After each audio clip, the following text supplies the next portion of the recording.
happy to see so many of you in the audience. This is great. So, welcome to the Select Board meeting of April 10th, 2023. Oh my goodness, and good evening.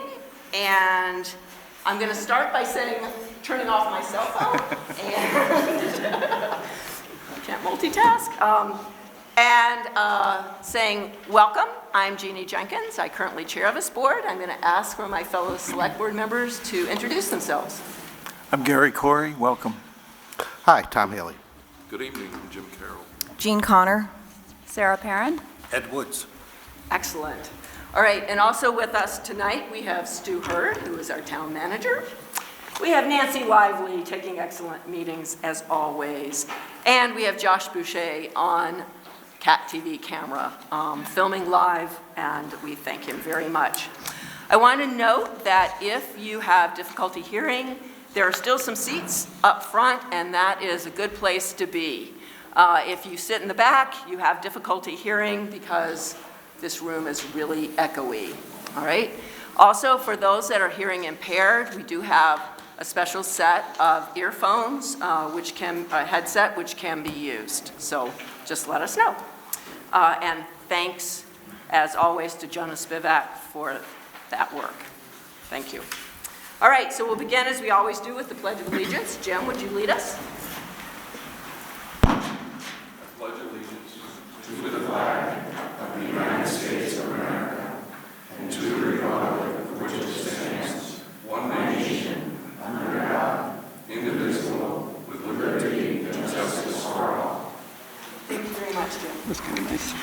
And Jean, would you please read our town vision statement that guides all of our work? Yes, I will. Bennington is a welcoming, engaged, inclusive, resilient community where everyone, regardless of identity, shares in our vitality and benefits from an outstanding quality of life. Excellent. Thank you very much.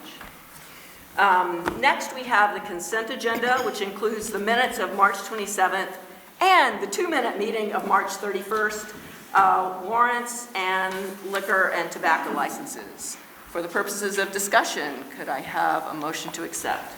Motion to accept. Thank you, Sarah. Thank you, Jim. And any discussion for either Nancy or Stu or in general? Seeing none, all those in favor of accepting the warrants, please say aye. Aye. Aye. Any opposed? Any abstentions? All right, great. Okay, next up, because this is our first meeting of the new board, is reorganization. And so we'll start with the vice chair. Do I have a nomination for vice chair of the Bennington Select Board? Yes. I'd like to nominate Tom as vice chair for the select board for this coming year. Excellent. Do I have a second? Second that nomination. Great. We don't need to have discussion, do we? Any discussion? Any discussion? We could. All right, hearing none. All those in favor, please say aye. Aye. Aye. Any opposed? Any abstentions? No? All right, I'll turn it over to Tom, and congratulations. Thank you. All right, as the next order of business, we must elect our chair. So do I hear any nominations for chair for this board? Jean? I'd like to nominate Jeannie Jenkins for chair. Do we have a second? Second. Any other nominations? All those in favor of Jeannie Jenkins to continue chairing this board, please say aye. Aye. Opposed? Abstentions? So be it. Congratulations. Thank you. Thank you. It's going to be another great year. This is a fantastic board, as everyone here knows. It's very proactive. Ed will be an excellent addition to it, and we are happy for Sarah to be back. And it is really an honor, and I thank you all. Should Tom and I switch chairs? Do you want to switch chairs? Let's. All right, road trip, quick. Thank you. Bring your name tag. Thank you very much. Nice job, Jean. Jean is prepared. On the floor, there's a mic. Thank you very much, Jean.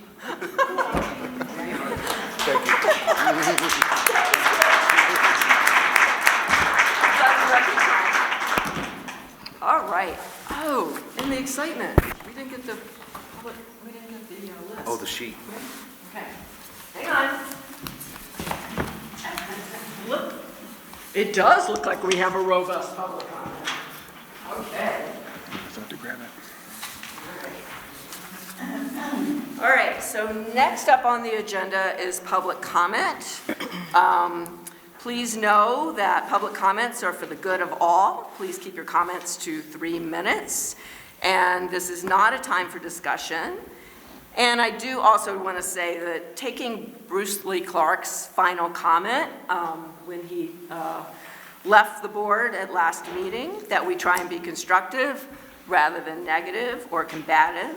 I hope that we will take that to heart. We all are here because we want Bennington to be the best it can be. And so the more we work together, the more we're going to accomplish. So with that, I also want to say if there's anyone, anybody that's on here to speak to an item on the agenda, like East Road speed, we'll skip over you right now, and then you can speak when that agenda item comes up, okay? All right, so first, Nancy Lee Taylor on housing.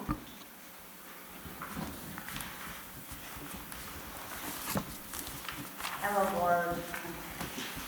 So please first I'm from identify yourself Massachusetts. and your town of residence. I'm from Massachusetts, and I'm looking for elderly housing in Pittsfield, Dalton, anywhere around where I am, and everything is full. And I'm kind of desperate for a place, sort of, but legally, I have up to a year to stay where I am. And so I'm hoping I find something up here because Pittsfield has changed so bad. Don't ever become Pittsfield. You stay what Pittsfield used to be, Bennington, Vermont. The little shops, the little mama and papa grocery stores. The first time I was ever in the very noted, Henry's. Oh my God, I went crazy. Now that's what we used to have, Harry's. They sold out to Ahab the Arabs, completely different. So what I'm asking, does anybody know of any other places besides, of course, elderly housing? And then I went to, I just came from there, and they're closed. Shires. Shires. Is there any other place that you can think of besides O2 that I can notify for my situation? We probably need to take this offline, but you may want to connect That's with all I Council could on find Aging. too online. Yeah, you may want to connect with Council on Aging, and they might be able to give you a broader Well, perspective. maybe I'll just wait till I get a phone call from, I did put my name in the first place I said, and it's been in there. And I went around seeing nice places I would want to live and places I don't want any part of. And that's the same as Pittsfield. There's places you want to live and there's places you don't want to live, depending upon the clientele. And I don't have to say any more. So, all right, you answered my question. You don't really know any more places, so I thank you for your time. Thank you. And I'm knocking on wood, Stu. Stu helped me put my name in. Thank God for Stu being here, because I was scribbling. And I watched your meetings all the time on Facebook. Whenever you have a meeting, I'm with you. Not in spirit, I mean, not in person, in spirit. So thanks for your Well, listening, and Thank you. If you And good do luck. hear of We would love to anything- have you as a new resident of Oh. Bennington, so that's great. when that man right there has the Appalachian Trail days up here, I was a trail angel, which means I helped my buddy take in his home in Dalton, Mass, where we grew up and were best friends from first grade till he passed away 2 years ago. We would sit and we would give drinks and food and snacks and whatever to just get him out of the cold, out of the sun, out of whatever. Just, and then they take off again. So he's having trail days again for the hikers. You bet your bipper I'll be here. They don't do that in Dalton. Half the Dalton don't even know they're on the trail. That's pathetic. Is that pathetic? You were born and bred there, but you don't know you're on the AT trail? Now you see why I want to come to Bennington? Please pray for me. Somebody open your door and let me in. All right. Thank you. Thank you. Thank you. All right, next up is Bruce Lehrman to talk about Bike Hub events. Yes, my primary purpose here tonight actually is to invite you and the community at large to the next classroom bicycle safety course that we're going to be offering in Bennington, which is April 19th. That's a Wednesday, 6 to 9 p.m. In these courses, we've done 2 previously this winter, and this will be the 3rd in the series. They're preparation for the on-bike courses that we'll be doing later in the spring. Our first one will be in May, on May 13th. But this on-bike course really is focused on giving you the confidence to ride on the streets and ride wherever you need to go by bike, and the skills and the knowledge you need to interact and get there safely. So I thought also I would give you a very brief synopsis of what happens in a bicycle shop in the winter, okay? We've done 6 courses during the winter. We've had 64 people attend classes both in bicycle maintenance and in bicycle safety. We've had an open shop evening on Thursday nights, which started again in April. So we've trained people. We've also participated in the community-based learning program at MAU. We've had 4 students come in 3 days a week to learn bicycle maintenance with the help of our skilled mechanics. It's been a very productive winter for us. The outreach and safety interventions go on. We've connected 4 people who needed bicycles for their primary mode of transportation with bicycles. We've also provided them and anyone else who needed safety gear with helmets, locks, lights, and reflective vests. If you know someone, maybe yourself, who needs safety equipment to make bicycling accessible to you, please come to the Bike Hub and talk to us. We have a lot of equipment that we can donate based on grants we receive from Community Health. There are many more items I could go over that we're going to be doing in this month and next month, but I invite you to just come to the Bike Hub, which is in the Bennington Mill. See it in person. It is a community experience, and that's the way we want it to be. We have at least 24 volunteers who show up regularly, and you're invited to participate. Thank you. I take any questions if there's time. Any questions from the board? No? Well, thank you, and hopefully you'll come back and give us a larger... Yes, we'll be giving a much more comprehensive view of what we've done since last August later in the spring. Great. Thank you very much. All right, next up is Sam Rustino, and Sam, I cannot read your handwriting. I'm really sorry. Excuse me? I can't read your handwriting. Sorry if I'm a pharmacist. Sam Rustino of Bennington, Vermont. My 2 subjects tonight is just a month summary of what has happened between March and April. And then my ADOPT program, we can safely say that winter has done and gone. I don't think we're going to get any snow in April. I was going to mention about adopt a hydrant a few months ago, but the snow came and went. It changes now. Instead of adopting a fire hydrant, adopt a storm grate. You know what I'm talking about. Some you probably can't even find. But it's not, yes, it is the town's duty to keep them clear, but we can help them out. So for citizens that are out there, if you know of a storm drain with debris or grass clippings, I strongly urge that you take a shovel in hand and keep them clean and help out the highway department. That's one. Between March and April, a lot has happened in this town. It's a sad feeling to find out that we're losing some businesses here in Bennington. One is the bowling alley, and the other is the dairy bar, which is Billy T's, and then this recently, which is the West Collective. I'm a little scared. We get businesses that come here, and then 2 years later, things change. And I know we have a changing environment because of COVID, but we've got to keep our businesses, or get new businesses to come into Bennington. And then my third topic is, this month, as you know, try to inform Bennington residents. I'm quite sure Nancy White will be speaking on this. I didn't mean to take your thunder, Nancy, but she's planning a meeting April 17th. It was switched from April 18th to April 17th because of point of conflict with a DRB meeting.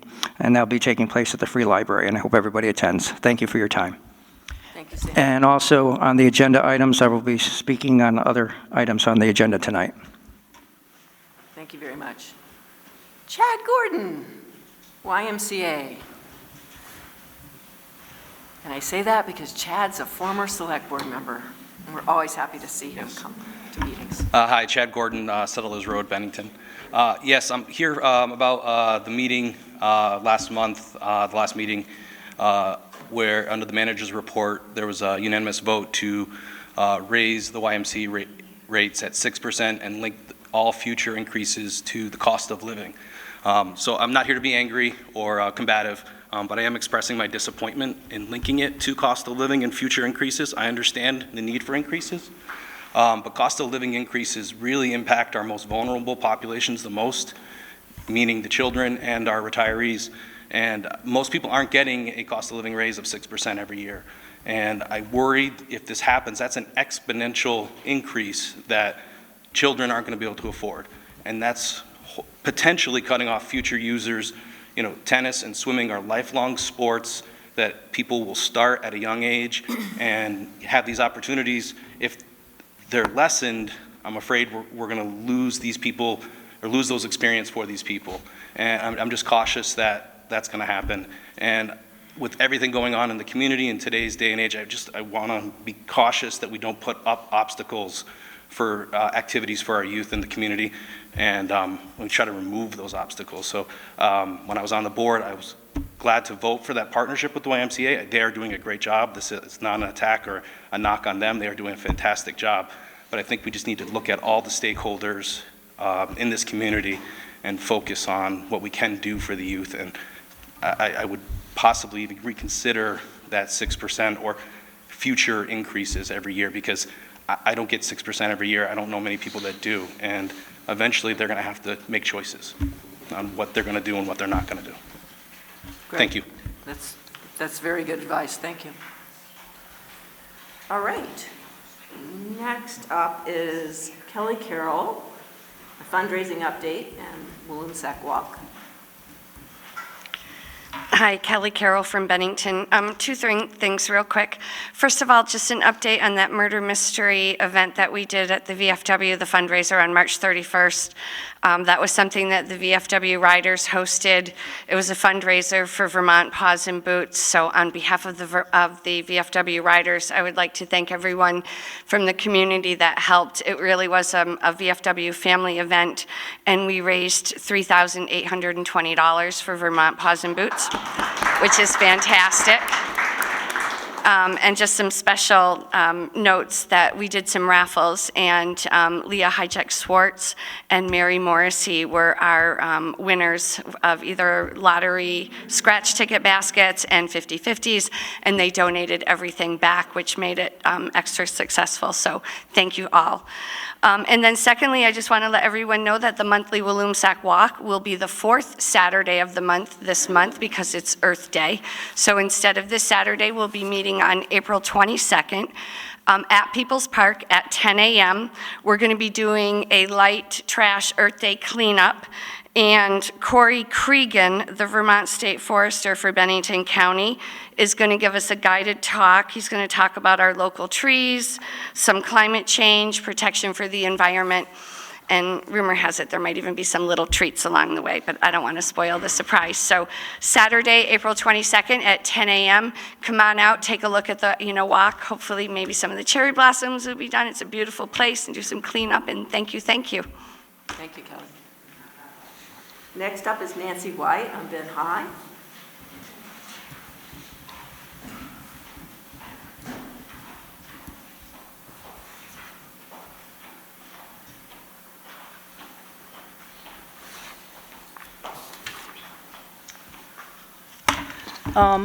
Nancy White, Bennington.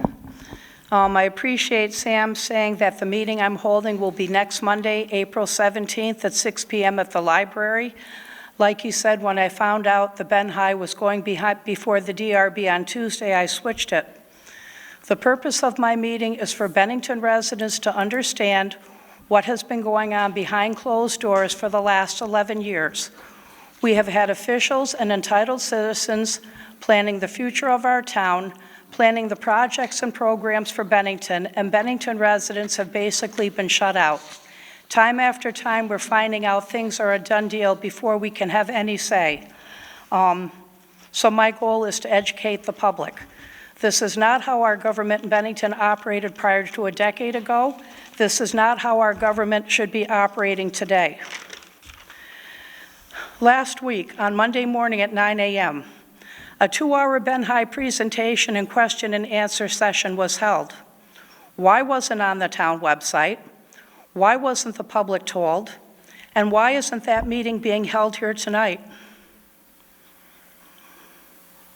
Nancy, I'll reiterate that this is a time for public comment that serves the public, so it is not a time for discussion. However, I will say our next meeting on future agendas, April 24th, is a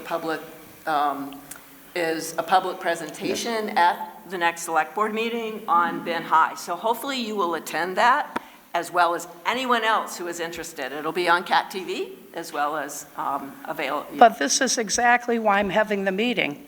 I've been asking you since January why you have been refusing to put this $20 million project on the agenda. Clearly, a lot of changes have been made, especially... Nancy, I'm going to stop you right there because I believe, I don't see Dan. Stu or Jonah. I'm trying to think about how many, I think we've had at least 4, maybe 5 presentations on Ben High, and they happen between quarterly and 3 and 4 months. Shannon, I don't know if you remember. But there have been quite a few. So they are public presentations. Okay, all right. So this should not be a discussion, but we do want to correct incorrect information. So anything else that you'd like to share, if not questions, anything else you'd like to share? I'll be sharing this lease-to-own contract, which is a legally binding contract that the Select Board rushed to have Stu sign last March. This shuts the people of Bennington out of having any say. It clearly says the town of Bennington is going to own the Ben High. Now they're saying the Hales are going to own the Ben High. Our senior building should not be involved because we are no longer swapping the senior building for the Ben High. I'd also like to know if the senior center will continue to be for local seniors or seniors in Bennington County, because we in Bennington do not pay for Bennington County seniors. But I'll share at my meeting all the important details that officials have withheld this year and last year. Thanks. So Jonah, if you do want to share, I also want to say that several years ago, the idea of the senior center charging, I believe that staff actually put this idea forward, that we would charge non-Bennington residents to go to the senior center.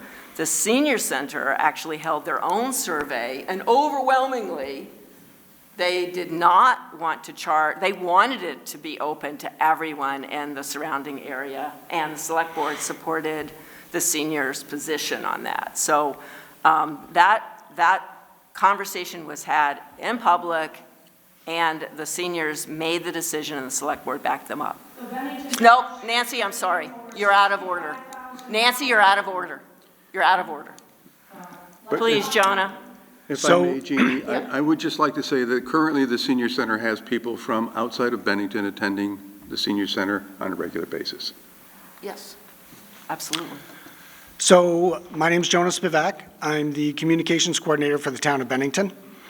We have had 4 public meetings on the Ben High at this forum. And the next one will be on April 24th, and it's going to bring everyone up to date on all the things that have developed since our last meeting, which was, I believe, in either October or December. But if you go on the website, a listing of all those meetings is available there, as well as Q&A, questions and answers that have been brought up at the various meetings. Every single document related to the project is also on that webpage, including the lease-to-own agreement that Nancy pointed out. That's all available. I can also tell you that town staff, as well as select board members, have made themselves available if anyone would like to have a conversation about questions or concerns you have around the Ben High project or any document in the town of Bennington. It is all publicly available. Part of my job is to fulfill public requests, public records requests, and we take it very seriously. At the start of the Ben High process, because it included talking about our senior center, we made a special commitment to our senior citizens of Bennington. We said that we would come to them, let them know what's happening on a regular basis. We have been doing that. Our meeting last Monday was the 5th such meeting with the senior center. At those meetings, we share all the information that we have to date, as we will be doing on April 24th. So all the same information that you would have heard at the senior center this past Monday will be reiterated along with more information at this April 24th meeting. There was a question about, should we record meetings at the senior center? And we did hear from a couple of people that they were not comfortable being on camera, and because we felt that those meetings were really specific to getting information directly from the users of the senior center, we made the decision to not record those meetings. But again, all that information, including the entire presentation slide deck, is going to be held again at the April 24th meeting. This also fulfills a promise we said to our seniors, which was, we want to hear from you, your input and your thoughts regarding this. So things that they could tell us at the meeting last Monday informs what we do going forward, and then informs future meetings such as on April 24th. Thank you very much. Thank you, Jonah. All right, so next we have Jenny Dewar for a double, and then Ned Perkins up after that. Hi, I'm Jenny Dewar. I am the Director of Events for the Better Bennington Corporation. We received over 30 applicants for the Director of Operations position, and we were going to have 2 interviews, but after the first interview, it was abundantly clear that we had found the perfect person, and we offered her the job immediately. And I would like to introduce our new Director of Operations, Jeannie Mantroni. She's going to talk a little bit about our street banner project that we have coming up.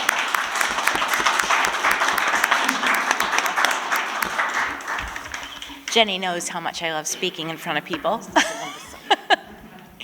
So I'm going to talk a little bit about a project that's going on right now. It's the,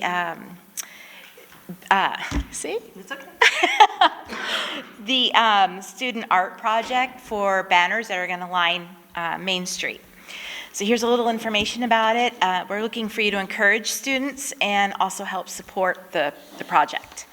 The Better Bennington Corporation is calling all students from elementary through college to submit artwork to the Downtown Street Banner project. Artwork will be juried by a group of people selected from the community. 48 pieces will be chosen from all grade levels to be printed on the banners. These will line the streets of beautiful downtown Bennington in time for the upcoming Mayfest. The design committee of the BBC works judiciously to help create a more welcoming and vibrant downtown area and has worked hard on planning this project. All submitted artwork will appear on the BBC website with the name, school, and age of the student. Additionally, there will be a ceremony to unveil the banners, to celebrate the chosen artists, and to have the students sign the banners before they fly high above the streets for all to see. If you are a teacher, a parent, a grandparent, a relative, or a friend of a student, please encourage and support them in creating something that they can submit by this deadline of May 10th, which is not that far away. Community members are also encouraged to spread the word of the project. This is a perfect project to engage everyone. We also have a call out to help fund the project. We cannot do this without you. We invite community members and businesses alike to fund the project. With your support, we can bring art and joy to everyone who visits the works in downtown Bennington. The state of Vermont has agreed to match every dollar donated up to $4,500 at a 2-for-1 rate. This incredible opportunity means that every dollar donated is actually $3.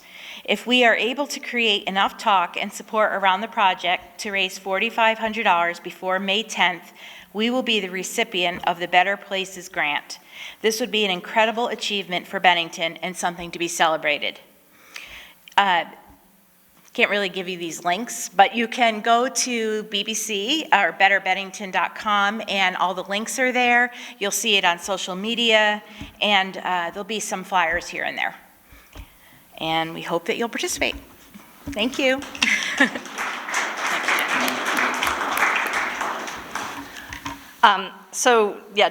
Jeannie, she's been here for 2 weeks, and she's already making a huge impact. So I thank you. It's amazing to have a partner like you.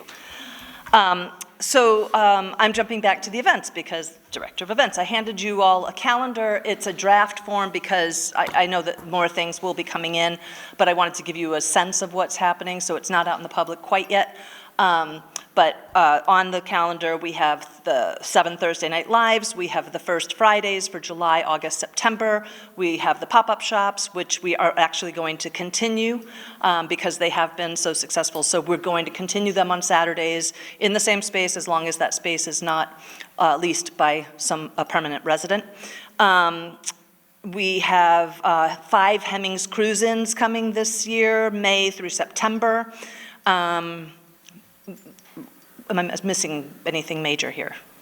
Mayfest, Harvest Fest, Townwide Tag Sale, Food Truck Festival. So all those things, if you have any downtown events that you want us to put on the calendar, send it our way because this is not a BBC calendar, it's just one that we are doing for the downtown. So any merchants or people who are doing events downtown, we have the Queer Connect Parade, that's on there. Just let us know and we'll get it on there. Can I ask one quick question? You're planning on doing a spring cleanup on downtown? Green Up Day is a statewide project. And, excuse me, is this question answer from audience? No, thank you. Our wonderful Bill Clark cleans up downtown on a daily basis. It's part of his job. You're welcome to volunteer and help him anytime you would like to, Sammy. So should I move on? So that's the thing about events. I do have a second public comment that's separate. Should I just go right into it? Yes. Stepping back, stepping forward. I am now speaking as a human, not as director at Better Bennington. It saddened me this weekend. There was a really long Facebook thread with people complaining about the egg hunt on Sunday or Saturday. A group of volunteers realized that no one was doing it this year. So they jumped into action, buying and stuffing thousands of eggs.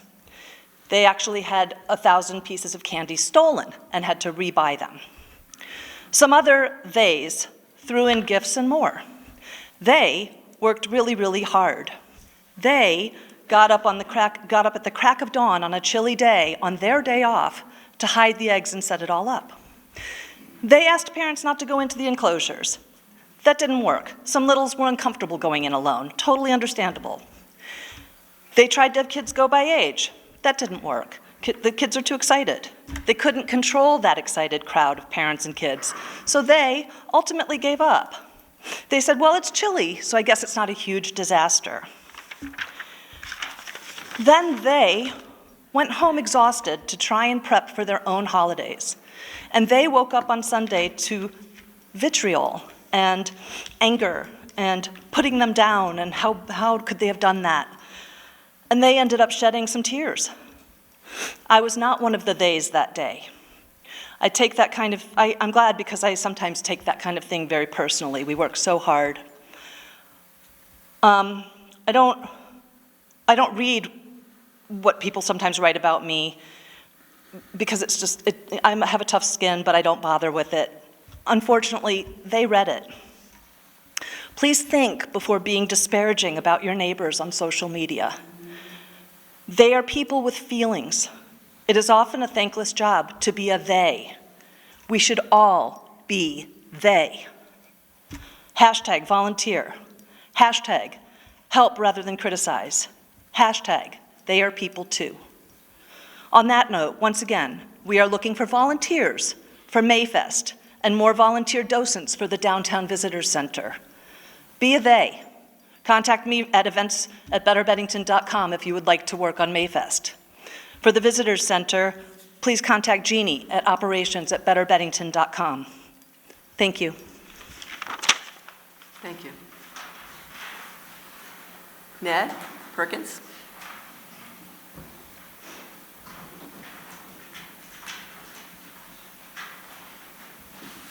Again, I'm really having trouble reading handwriting today, so my apologies.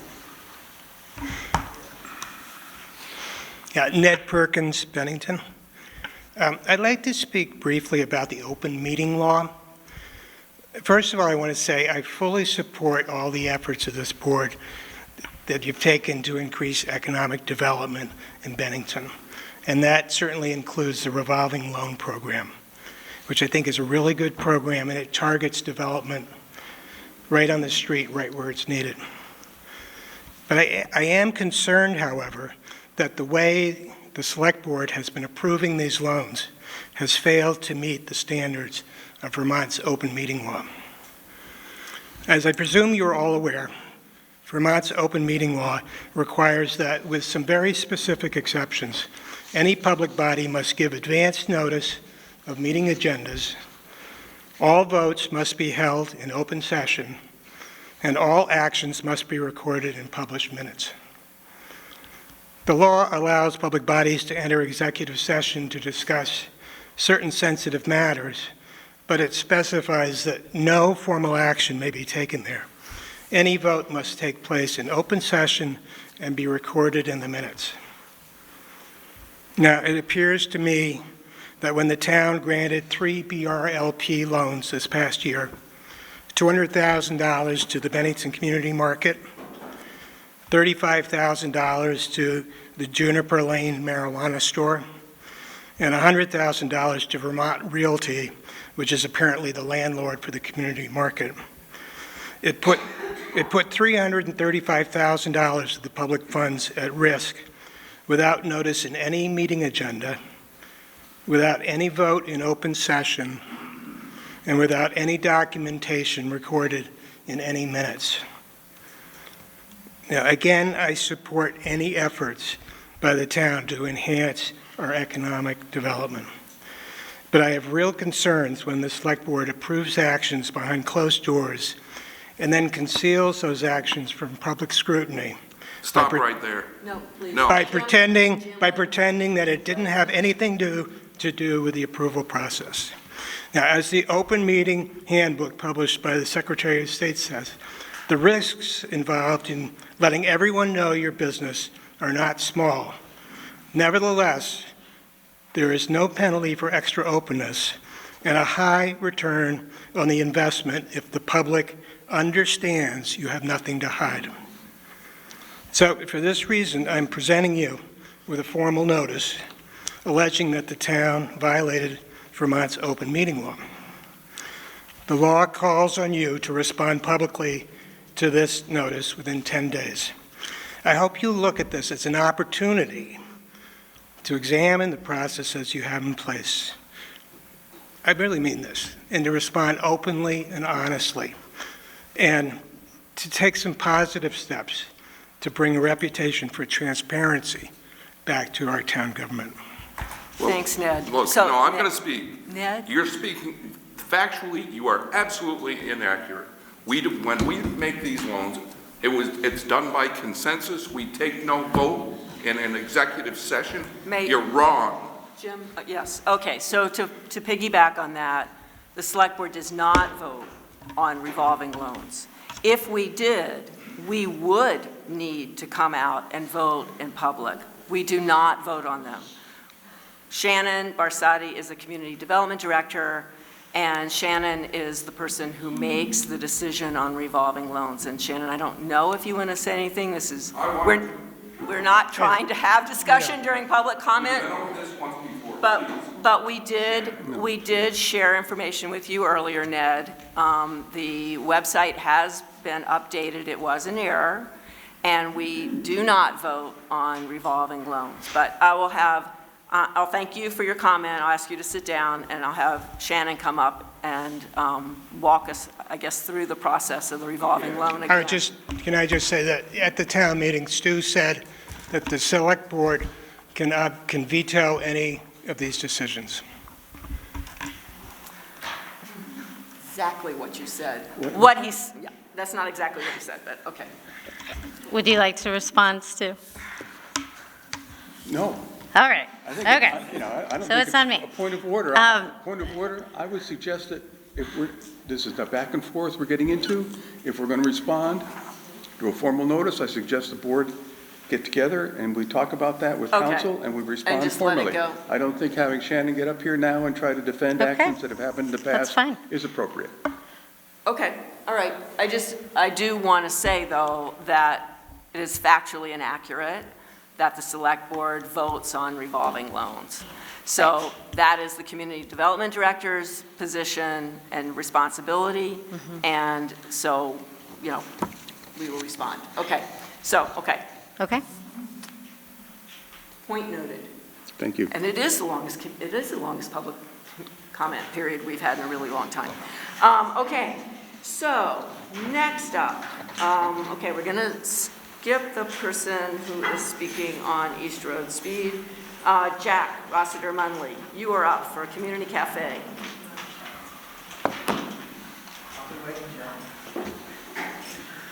Hello, I am Jack Rossiter-Munley from Bennington, and I am here with good news, which is that the Bennington Community Cafe continues to go from strength to strength. We are open every single Saturday from 1:30 p.m. to 3 p.m. at 121 Depot Street, right outside of GBIX.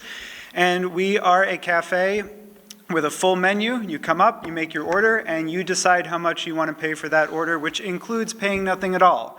And we are a community project that really believes that food is a great way to bring people together, and we have been seeing that happen every single Saturday. Just this last week, we had people from Bennington, North Bennington, Bennington College, members of the unhoused and housing insecure community, all together at tables outside of GBIX, sharing food, which included a wide variety of different homemade items from volunteers. We had chicken salad sandwiches on homemade bread with homemade mayonnaise. We had chili, which comes from a fantastic person who makes us chili every other week, and we are building an increasingly strong and dedicated volunteer base. We are looking forward to continuing to work with GBIX. We are appreciative for the continued support of the Unitarian Universalist Fellowship of Bennington, volunteers from St. Peter's Episcopal Church, and we are always looking for more opportunities to work with more people to expand the amount of time that we're able to be open and the amount of different items that we are able to offer, because in addition to food, we have during the cold months provided warm clothing, gloves, hats, hand warmers, all sorts of other items that someone might need if they're outdoors in the cold. And we have begun offering spring clothing now that the weather is getting nicer. And for the first time this last week, we had music, which quite a few different people were able to enjoy and to participate in making. So 1:30 to 3 o'clock at GBIX, 121 Depot Street, the Community Cafe. Thank you very much. Thank you very much, Jack. And last up for this evening is Mary Ellen Munley. Hi, I'm Mary Ellen Munley, and it runs in the family. I also have good news. I'm here on behalf of Bennington Cares, and as you know, it's a group of just citizens who came together in January after the, became aware of all of the police being called into Bennington Elementary School, and it just sort of alerted us as citizens that we should be paying attention. And since then, we have a group of about 18 people who are meeting on a regular basis and who are also organizing action now. And just recently, we had one of the family engagement specialists from the school district and a person from the Retired Teachers Association join us. So we're getting parents and teachers and interested citizens all coming together. We're delighted to say that we're going to be meeting with the superintendent of schools this week. He is quite interested in our concept, which is what is it that just citizens can do to help the schools be as good as they really should be. And in particular, right now, we're looking at Bennington Elementary School, but it's all three of the elementary schools that are really on our minds. We've been attending the school board meetings and learning and also being able to communicate with the board members and the superintendent. And one of the things that's happened recently is it was an opportunity to bring to their attention that there's a leak in the roof at Bennington Elementary School that's been there for a while. And more than one of the classrooms has a sort of blue bucket in the middle of the classroom to catch the drips. And what we hear today is that a bid has already gone out for repairing that roof. And so that opportunity to sort of talk with one another and pay attention, we're feeling really inspired by the way that people have started to step up. We're also acting, having met with the principal and assistant principal at the elementary school. When we started in January, there were really no after-school programs there. And there were no summer programs. And a summer program in this community, which is fabulous, which is ACE, tennis program for any elementary school in Bennington, any elementary school child in Bennington. It turned out that no one from Bennington Elementary School has been going there because there hasn't been any transportation. And so in looking into what the transportation could be, the ACE program itself decided that starting this year, it would provide transportation for Bennington Elementary School students. And so they're going to be able to participate in this tennis program that's available for them. Starting in later this month, we're already started to coordinate with the teachers at the school. A series of after-school programs are going to start this month, and they'll be run by volunteers with the assistance of some teachers who will be able to be paid, but they just didn't have the time with all that they have to do to organize such a thing, and that's where we can step in. And it's just been so encouraging to see how much we are appreciated and how you can get things done. The other things that we can do is one of our members who became aware of all of the services that Sunrise has, for instance, for families and for children, and that just all we had to do was collect packets of all of the information about what Sunrise has and get a packet into the hands of each teacher at the school so that he or she could just have that information right at the fingertips so that when something came up, they would be aware of it. We've been able to connect the administrators at the school who are kind of new to the school and the community to the Y program, that's the after-school program. And it sort of sits right next door at the old Catamount School.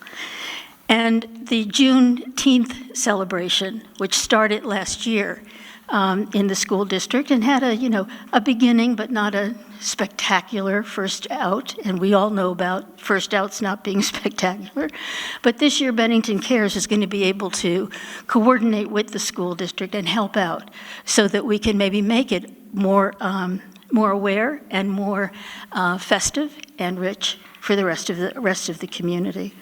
And finally, we're preparing for Teacher Appreciation Week, which is the first week in May, and the teachers have not really been acknowledged in recent years. Again, it's one of those things that falls through the cracks, and it really shouldn't. So Teacher Awareness Week, there will be some appreciation for teachers, and we just really encourage those of you on the board to find whatever way is appropriate or ways that it's appropriate to acknowledge the incredible work that the teachers in our school district are doing. So good news, and we're really inspired. Great, thank you so much. All right, and with that, we have concluded public comment, guys. Okay, that was great. Thank you all for all your comments.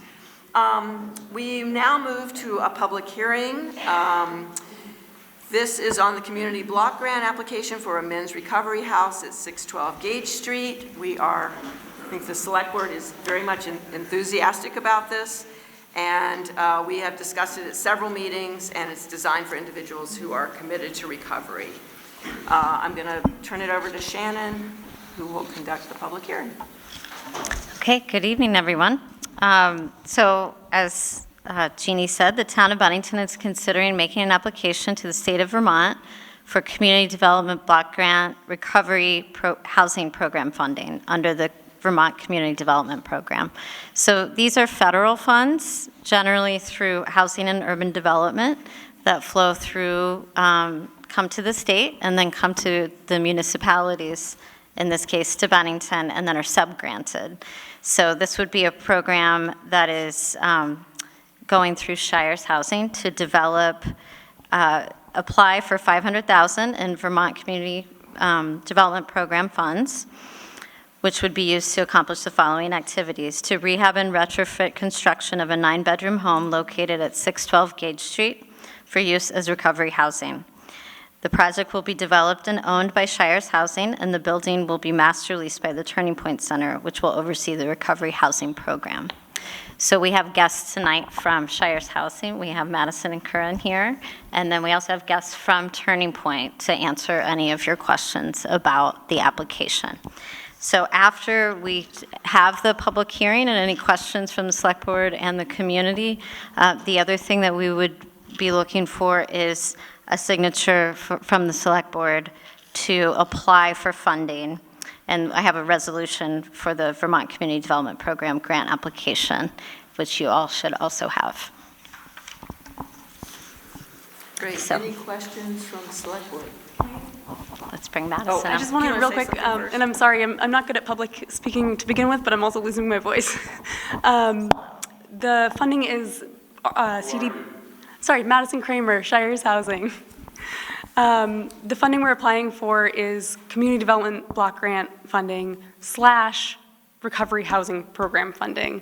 So we intentionally left it vague with those two to leave it up to the Vermont Community Development Program to decide which pool of funding to draw from, because we're eligible for both for that funding. So.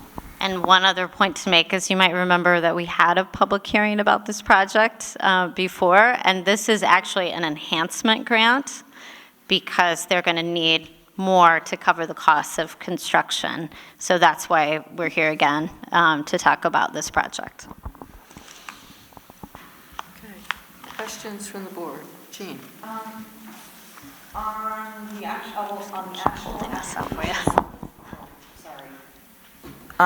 the actual application, number 4, Curran Vanderwielen. Oh, hi. It was something I was unaware of. What's the connection? What's the structure? Thank you for pointing that out, Jeannie. It's a great opportunity to, acknowledge what is now pretty much public knowledge that I'm leaving. I've been working to move cross-country for almost a year now. So we've brought on board Curran Vanderwielen here, who we're excited to have. He's started March 1st and will be taking the role of Housing Development Manager as I transition, and he enters that role. Thank you. I apologize for not knowing that. I should have known that. That was his first time today joining us with the Select Board, so yeah. Did I pronounce your name right? Vanderwielen, okay. And your first name is Curran? Thank you. Nice to meet you. Nice to meet you. Great. Other questions from the board? No? Questions from the community? No questions? No, this is good. All right, I think that you guys have done a great job then. We're making up for the overtime on public comment. Look at that. All right, so seeing no more questions, what you need from us is a motion to accept the resolution. Yep. And then, are we all signing it, or am I just signing it? The last one you just signed. Okay, that's the only name I see I think here. Okay. because it's an enhancement, I'm not sure if it's technically required, but because the person at Shires has changed and it's been so long, VCP asked us to do a new one. So I Okay. think it can be just you as chair. Okay, so could I have a resolution, a motion? And Jean, I have a copy of the resolution here. I would ask that all of the board members sign it. Okay, we'll pass it down the line. All right. Madison, good luck. Thank you. It's good to see you all, and thank you again. We will miss you. Could I have a motion? Hello? I have a question. Public hearing, yes? Yes, and I asked for public comment. Oh, okay. So please come up. Introduce yourself.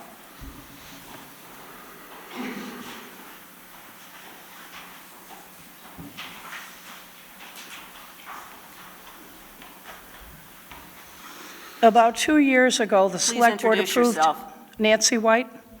About 2 years ago, the Select Board approved a massive package of zoning changes, and some of those zoning changes impacted what could happen on Gage Street. Prior to those changes, could a recovery house been allowed where it's going to be going in across from the rec center? Do you know, Stu? I, in fact, don't know. Okay. Well, and I want the public to remember, this was never discussed at the public hearing, so the other question I have... I'm sorry, what was not discussed? When Dan and the Planning Commission and the BCRC came in front of you, they never even stated what the major changes were they were asking for, let alone the minor changes. Are you 2 years talking ago, about that 20-minute public hearing. Are you talking about when we adopted form-based Form-based zoning? design and all of those other I'm changes. sorry, but it was a full public hearing, and it was fully discussed. It and was 20 minutes, also- and not one citizen even called in. And by the time I called in, you moved along, and I said, I can't believe you Nancy? approved all those massive changes with Nancy, one public hearing. It's already been done. As you noted, it was 2 years ago. So You're right, and I called the state of Vermont, and nobody would step in to help Bennington. So I'd like to know if this would have been approved prior to those zoning changes 2 years ago. I also want to know how homeowners were contacted for their input prior to you approving that first grant over a year ago. I had 2 homeowners tell me nobody even contacted them to let them know what was being proposed. Thank you. With someone, yeah.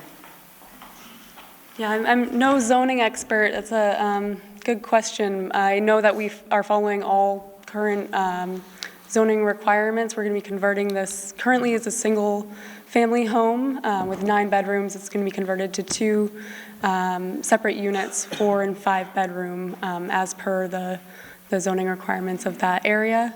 Regarding notification of surrounding homeowners, we followed all requirements for our funding and for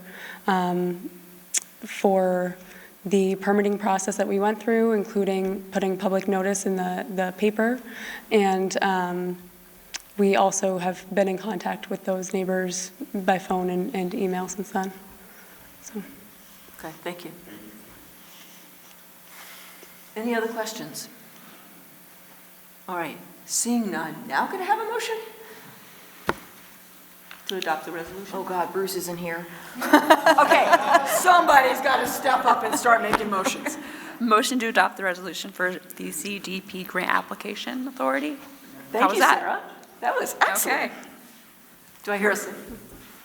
Jim, you just seconded? Okay, any further discussion? Seeing none, all those in favor, please say aye. Aye.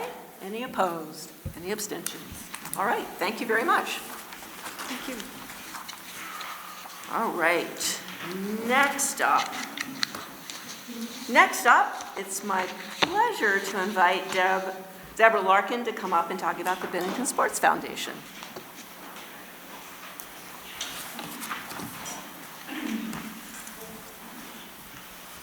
Good evening. Deborah Larkin, North Pownell.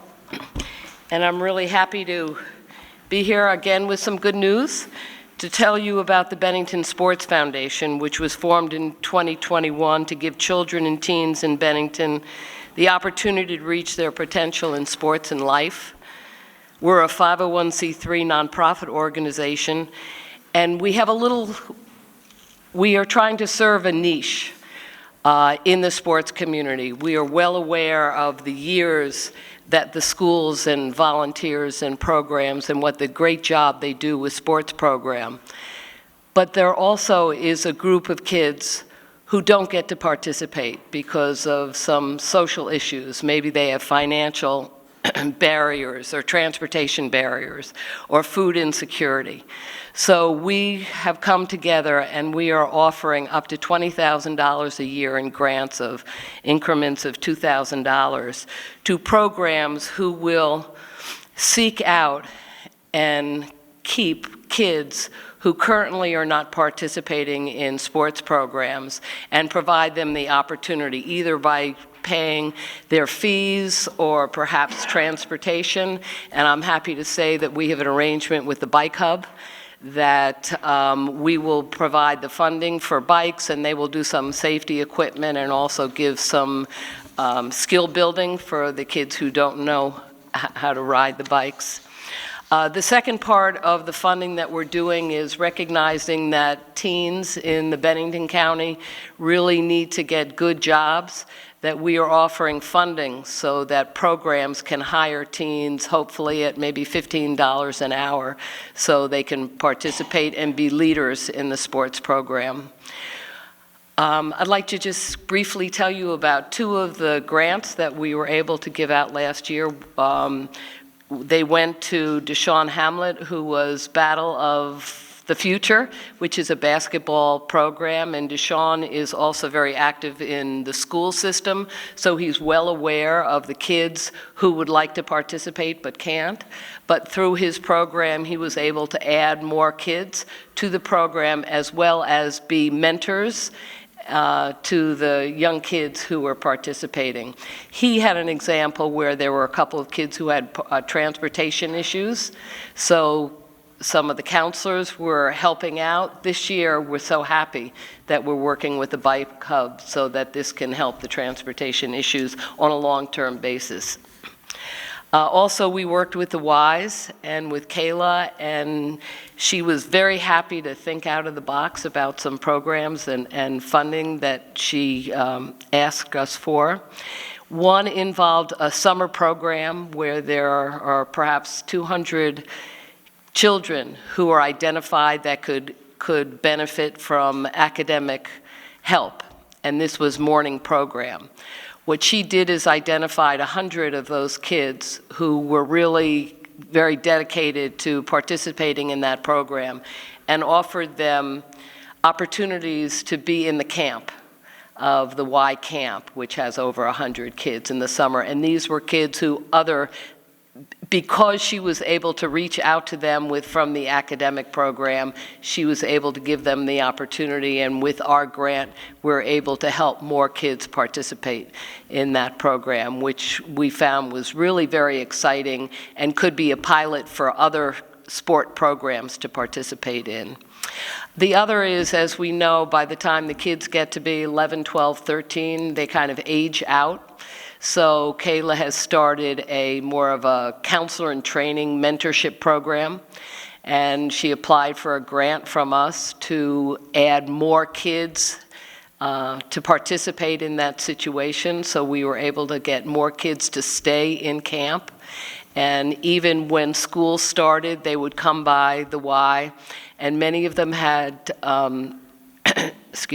food insecurity issues, so we were able to help out and make sure that these kids got good food. I would be remiss if I didn't talk about who are in our leadership. I'm a co-chair along with Jeannie Jenkins, and our treasurer is Carolyn Blitz, and on our board are Angela Bevan, Steve Kimball, Melissa Morrison, Jonathan Phipps, and Carson Thurber. We are hoping to raise a total of $500,000. We have $300,000 so far. Our intent is not to fundraise every year, maybe once every 5 years, because we certainly don't want to cannibalize on the great job that the sports programs already do. So we're also going to other organizations outside the area to receive funding. Our website is benningtonsportsfoundation.com. Everything I've said and other information is on the website. I'm also here to encourage other organizations to apply for grants. Jeannie and I are very involved in talking to people who are applying and making sure that they understand this is not to help your ongoing program. It is to bring in new kids who otherwise don't have the opportunity to be a part of it. Any questions? Yes. I just want to make sure. You said BenningtonSportsFoundation.com. Is it .org? Yes. Okay. So I just want to make sure that. And then this is amazing. So thank you for everything you're doing. This is truly going to be very impactful in a positive way on many, many kids' lives. But I have a question. If a student wants to play a sport at MAU or at the middle school, there are costs involved with that, having two kids that went through the school system. I know that. So do they have access to financial aid through your foundation to play a school team sport? Not at this time. Okay. Not at this time. Okay, no. so these programs exist outside of the That's school right. district? Okay. And many of them are volunteer-led, and please make no mistake, we're supplying a small niche. These programs have been around for a long time, although some are starting. We're working at Prospect with a skiing program that's starting up as well. But they do the primary work. What is beneficial to us is our connections with the schools and volunteer agencies who know who the kids are, who could really benefit from being involved in sports. Yeah, and I don't know the answer to this question. I wish Chad were still here because he probably would, is if there's a student within the school system who needs financial assistance, I wouldn't be at all surprised if that doesn't exist. I think that's what we're understanding is that certainly a part of a lot of the programs. Right. That they definitely either fundraise for that or have scholarships for that built into the programs. Thank you. And I know just because I coach the girls' tennis team, if there is a girl who doesn't have a racket or needs equipment, that I've been told that could be found for them. Great. So I think so. Great. Okay. Other questions? Oh, sorry. Any questions from the audience? Thank you. No, thank you, Deborah. All right. Next up is something new for us, which are staff updates. So this is an opportunity for staff to share information in yet another way with the public and, actually do it almost in real time. Yes? So Jonah is our first staff update. Thank you, and I'm pretty much selfishly focused on my own activities in terms of this update, although of course I'm happy to carry forward messages from other departments as well. And thank you for this opportunity to, again, get information out to the public. And I'm reminded that when you're thinking about ways to get information about things like zoning changes, remember the Bennington banner and CAT TV as a resource. I think I was reminded there was a number of articles a couple years back. It was before I worked for the town, but I do recall a number of articles along with detailed maps about those changes when those were being discussed back then. Tonight I have a few things that I want to just alert you to, and I would also mention that I do produce a monthly report which is in the select board packet. It's also available on the town's website. But if you're interested in town government, you're interested in participating in your community, I would encourage you to consider taking a place on one of our boards and commissions. We have 11 boards and commissions that are really vital to the functioning of our community. Something like 40 citizens from the community take part in doing that important work. If you are interested, all it requires is a letter of interest directed to our town manager at the town offices. That could also be done electronically via email. I'm very excited to mention that we will be having a rail trail opening this coming May 6th to officially celebrate the new Bennington Rail Trail. There is going to be an opening ceremony with the town and organizational partners, including the Bike Hub here in Bennington, and we'll be doing a ribbon cutting as part of that. Also, the Bennington Police Association is going to be holding their annual bike rodeo at that event. And it's all happening right here at the firehouse in the parking lot located off of Lincoln Street. There's going to be free helmet giveaways as well as helmet fittings. There will be free food and ice cream as well. And finally, May 6th happens to be Green Up Day. So one of the things we're going to be doing is inviting the community to join with us to give that new rail trail a little extra love with some cleaning up of some of the trash that's on there. Town crews have been working, removing things like tires and grocery carts and other things such as that. But this is a new trail. It is literally forging new ground. Some of that garbage is pretty vintage. And what we know about garbage is that trash attracts more trash. So for Green Up Day, please do consider also joining us for some cleanup. The town provides garbage bags for any organization interested in doing cleanup in any part of town. So if there's a street in your neighborhood that you would like to take part in Green Up Day, simply call the town offices. We'll supply you with the bags, and our town crews will come pick up the garbage on the Monday afterwards. I also want to just give you a heads up that the Community Policing Advisory Review Board will be having a listening session this coming June 29th. And there'll be more information coming about that, but I wanted to get that on people's radar screens as that is coming up in the pretty near future. Also, you'll hear more about this in the manager's report, but we do have a new employee, Nick Cave, who is our new IT person for the town, and he is doing work, a lot of work right now at the police department on their communication systems. But just to be clear, it's not the same job as what I do in terms of communicating information. It's really literally the technical nuts and bolts of connecting computers and devices, that sort of thing. So if there was any confusion there, I wanted to clarify that. And finally, the website is always a resource for community members. We have a lot of information on there. If there's information that you'd like to see on there that is not on there, let me know. Likewise, if there are certain pages that you pay attention to, maybe it's the Select Board Agendas page, maybe it's the Bids and Contracts page, I'm testing out a new feature called e-Notify, which allows you to subscribe to a page to get notified whenever something changes or happens on that page. So please do try that out. Let me know if you have any issues or problems with it.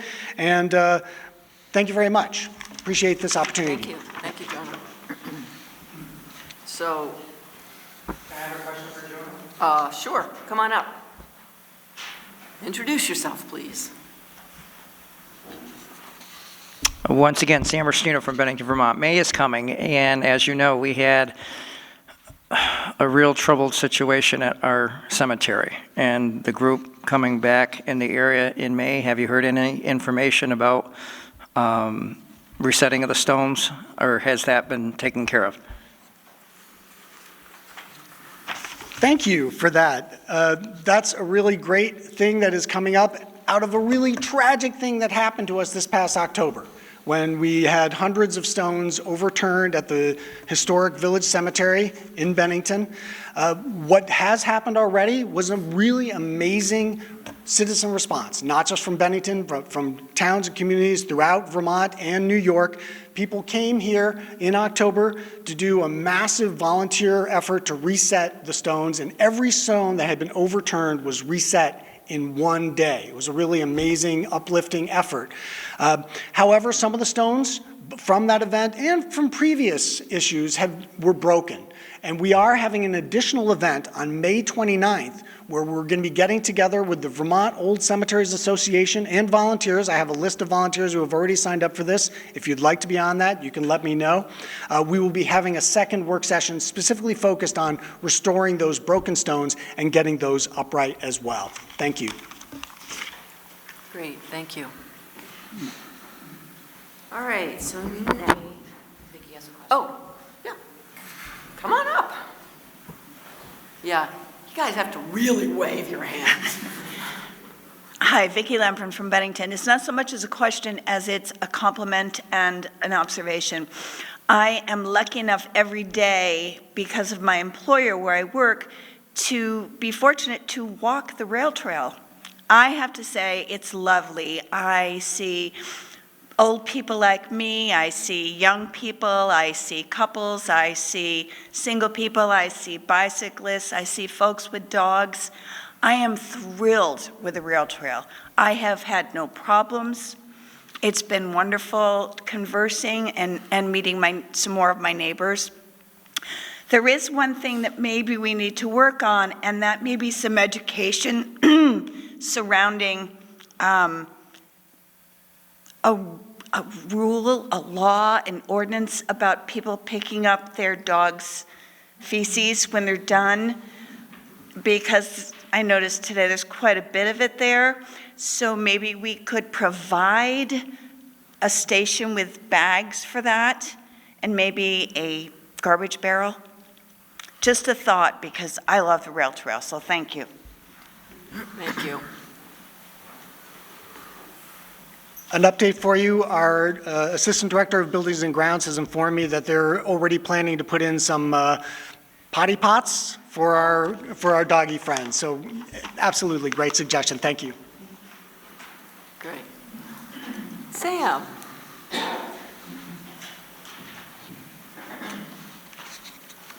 While we're on the subject of the rail trail, I've read some comments that people are setting up tents along the rail trail. I know that's an ongoing problem where individuals set up housekeeping, I would say, or their domain. Is there any way of curtailing that? From, setting, I don't know where they are setting up, but maybe one or two have been popping up. Nice weather is coming upon us. Also not on the rail trail, but we also have people camping out on our riverways along Beach Street. There's a sign stating that there's no open campfires or no sleeping overnight. So that's another issue I've known last summer, that people were Sam, I'm going to stop you because this really was a communication update. So I think you're getting into a totally new topic that probably requires some discussion. So yeah, it was just borderline, just something that I was just trying to. Yeah. I wasn't going further, just finishing up. Okay. But thank you for considering that. Thank you for your comment. All right.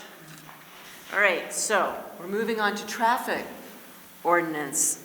Yes, we have two amendments to our traffic ordinance, which is Article 10, before you this evening. The first is being brought forward principally due to our DPW folks who are trying to clean up our streets after the winter time, especially in a winter where we use quite a bit of sand and salt. Currently, the no parking prohibition ends on March 31st.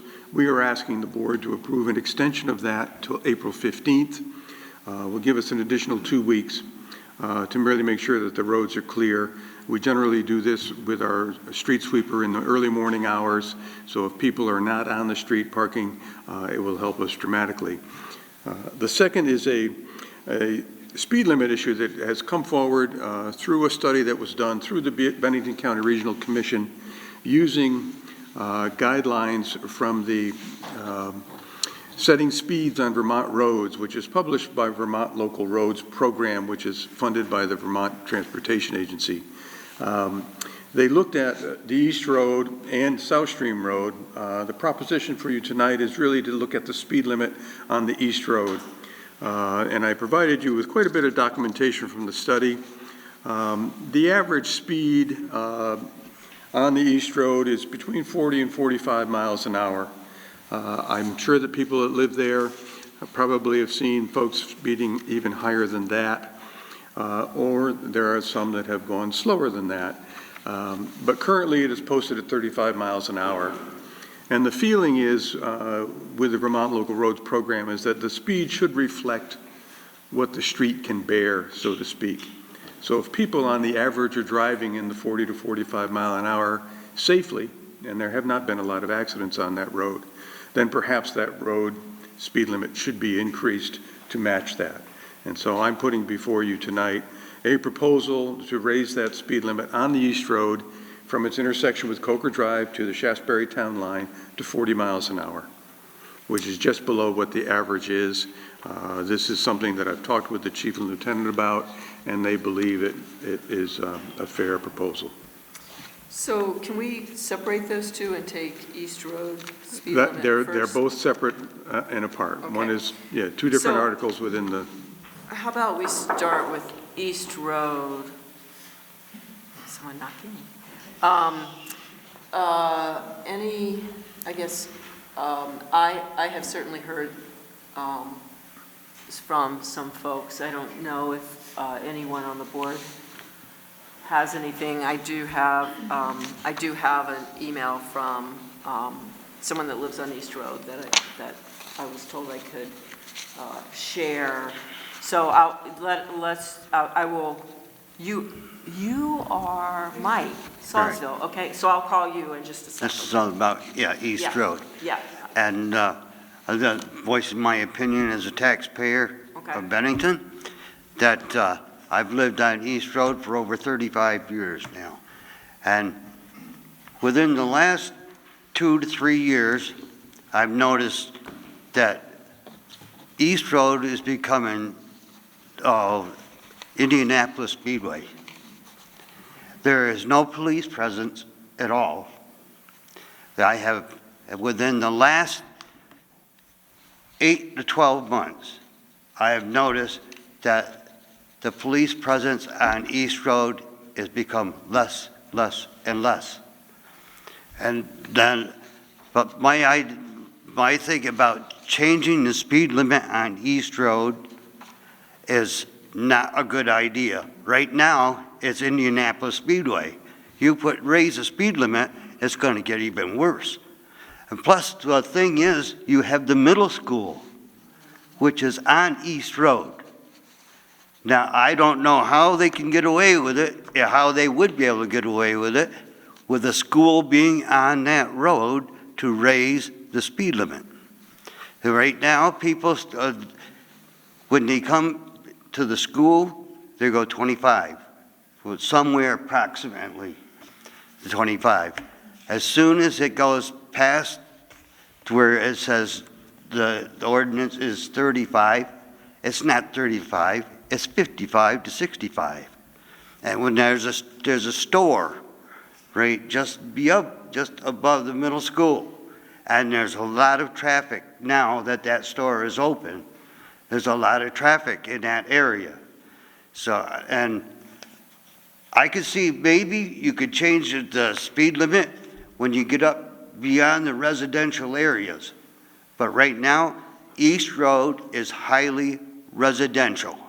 It's not in-town residential, but it's not actually really rural residential. But the houses are very close together on East Road.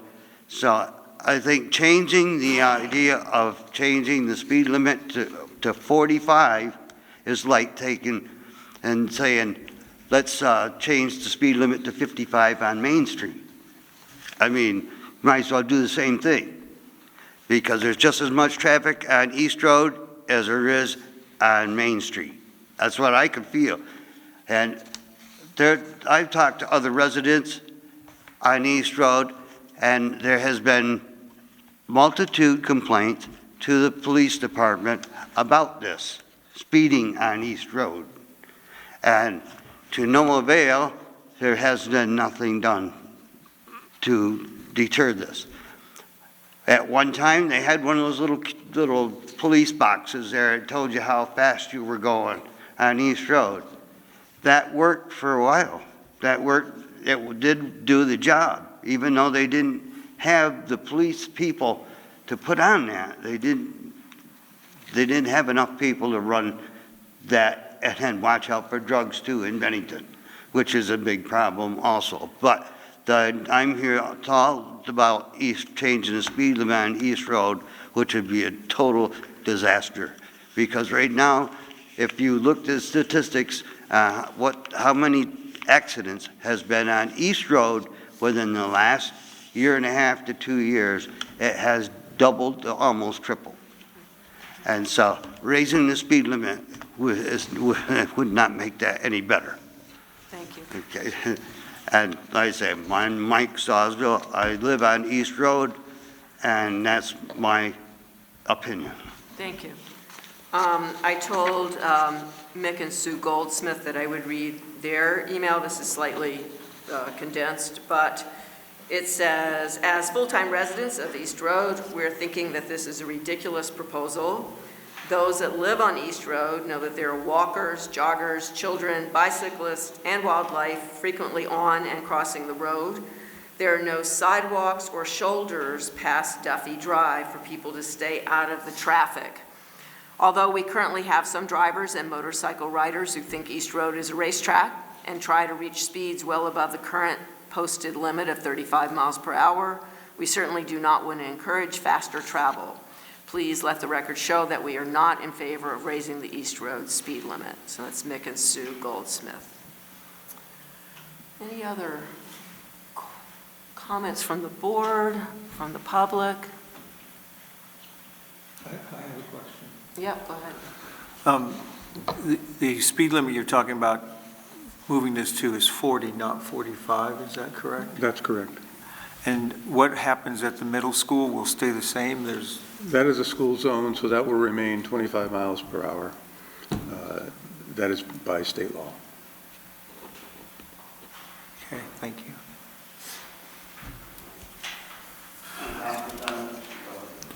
Do we have any statistics, Sue? I'm sorry.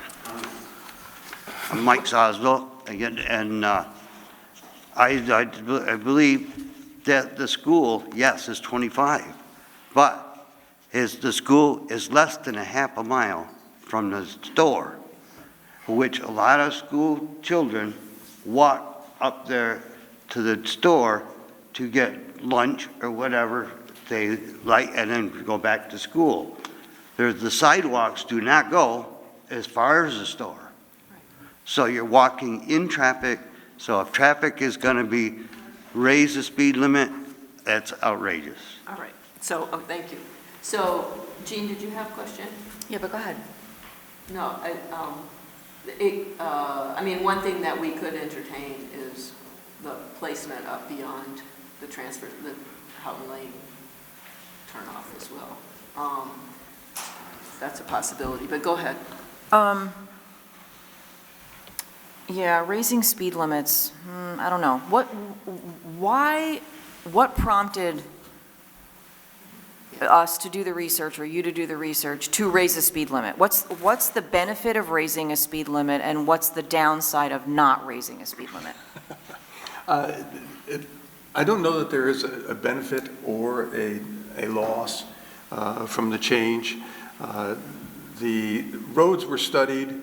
I'm not entirely sure why South Stream Road and East Road were the two that were picked, but they are collector roads. They bring people from outside our community into our community. They are heavily traveled roads. I think we're looking at, in a 1 month period where there were 9,000 vehicle trips on that stretch of road. So it is a heavily traveled road. And the thinking in the standards is that if your speed limit is too low, that people routinely ignore it and tend to drive even faster. But if your speed limit is set at what the maximum speed limit for that roadway should be, then they're more than likely to drive at that speed limit. That's what I'm told. Okay. I'm going to have to think about that. Can I ask a quick question? Sure. Responding to Mr. Sawsville's comment about increased accident history, do we have any of that data, or should we? I don't have that data with me tonight, and certainly that's something we can gather, but I don't believe that traffic accidents along that stretch of East Road have actually increased. I think the intersection of Coker Drive and East Road might be problematic from time to time, but it is not one of our high crash areas. That much I know. And just one other comment regarding appropriate speed for the way that the road is built, maintained. its safety, et cetera. The appropriate speed is important. So if that has been determined to be safe and appropriate at a higher rate than it is set for, I understand what Stu is saying about people following a law that makes sense. And I would suggest that since there is a question and the accident issue is we don't have those numbers, we can table this particular portion of the ordinance and bring it back to you, not necessarily on the 24th, but perhaps in the first meeting in May, and we'll have that information for you. All right, so let's gather all our questions then so that you can come back once. Yeah, I don't know if it's possible to get data on how many pedestrians are walking, on foot or on bicycles on the section that does not have sidewalks. That really does concern me. I don't live there, and I don't travel any further than Houghton Lane, so the lack of sidewalks, if there's a heavy pedestrian population that uses that road, that's concerning to me. So like I said, I don't know if it's possible to determine. It's not possible. It's not possible. So it would just be more anecdotal.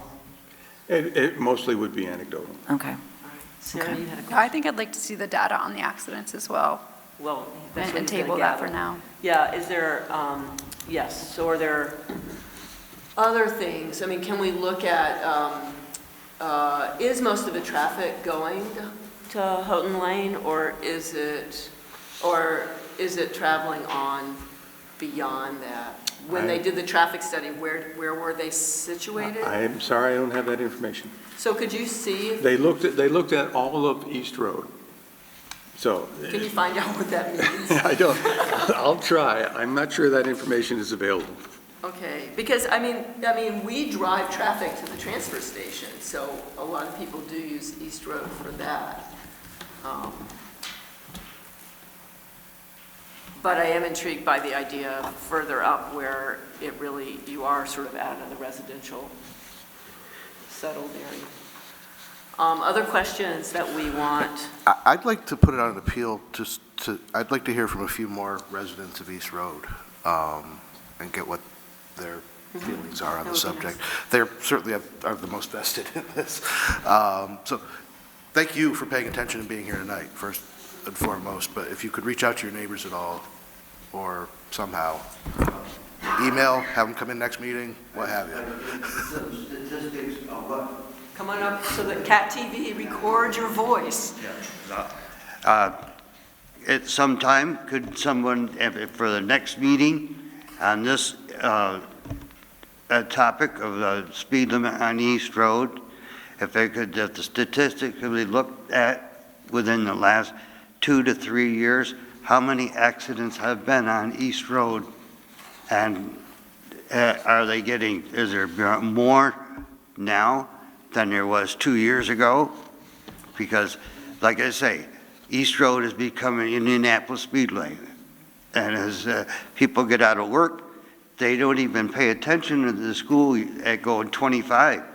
And just on my way down here tonight, at 5:45, I was on my way down East Road, and someone was going north on East Road. I was doing 25 in front of the school. The person coming up East Road came up East Road, and he was over, I could tell, you don't have to be some kind of scientist to figure this out, that he was going well over 55 in front of the school. And that's becoming a habit. That's what I'm here about. That's becoming a habit. You raise the speed limit, it's going to be even worse, because the speed limit now is 35, and they're not going 35. And there's no police presence. I'm wondering also, the variety store, I'm wondering if it was open at the time that the study was done, because it seems like that's another potential issue if people are turning in and out of that store, if it is a busy. Well, it is busy. I would say it's busy up as far as Houghton Lane, where the transfer station is there. Traffic from there up is less. Well, yes, on Saturdays. Saturdays, the line goes all the way back to East Road.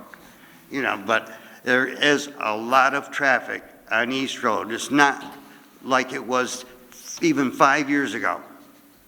So it sounds like, so we won't take it up at the next meeting, but we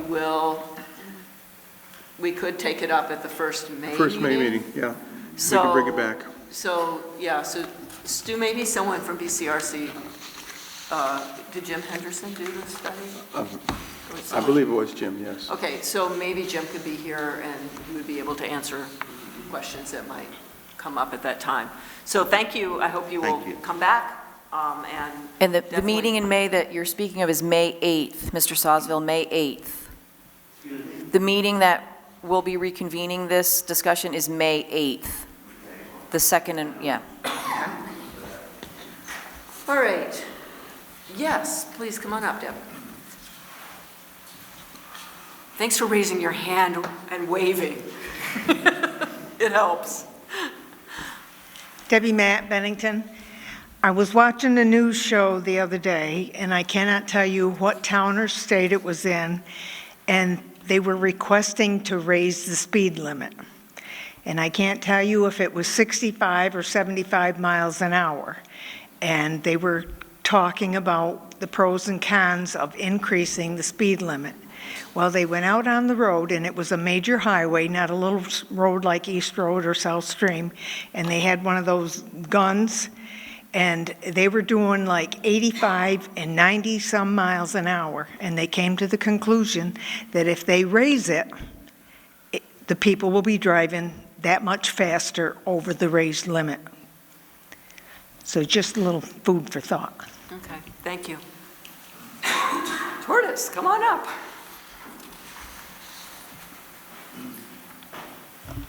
Tortoise Isselhart.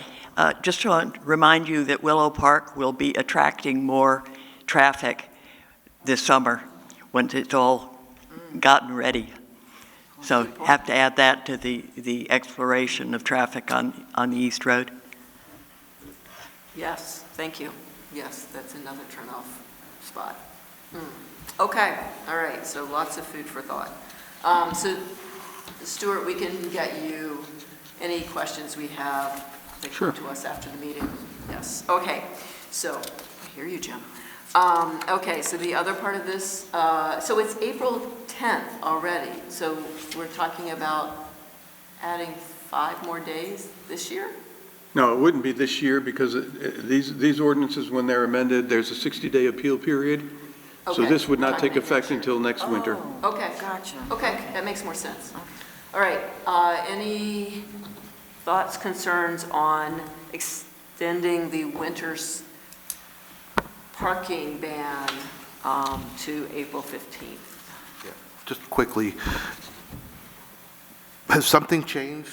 Or has this been an ongoing issue that they haven't had enough time to It's pick an things ongoing up, issue, or- yes. Okay, so this is just something, Because the ordinance provides no parking between the hours of 2 a.m. and 6 a.m. for most of the year. It is banned between November 15th and March 31st. And so we were able to get out there with our street sweepers early in the morning before people are out and about and get the roads really clear. As Sam has suggested, adopt a drainage way, whatever it was. We were able to get those cleared as well before there's a lot of traffic on the road or before there are people parking. That's the purpose of this, is just to allow us a little extra time to get that work done. Great. I have a question. Yep. It says angled parking. Does that mean parallel parking also, or?